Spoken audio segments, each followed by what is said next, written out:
going to be conceptual based, and my goal for this is when you're done, you can take a look at one of those trades. In other words, you're not you're not the type of trader that says, oh, this trade looks good, I think I'm going to try and copy it, right? Or I think I'm going to try and copy someone or follow somebody. What I want you to be able to do is say, it is to know how to trade, know what you're doing, and then say, oh, I see somebody came out with this new trade and it's good. You take a look at the new trade, you say, oh, this is what they're doing.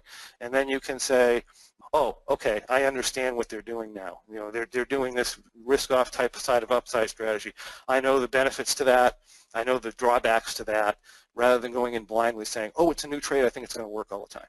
And that's the type of stuff that we want to convey to you and teach you. You can develop your own strategies. I think that's wonderful. There's nothing better than, you know, all these people coming out with these really nice, effective strategies. Really, really like to see it, and hopefully it just propels everybody to get better.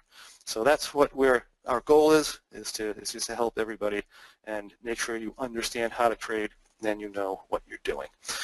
Keep yourself out of trouble and make yourself some money.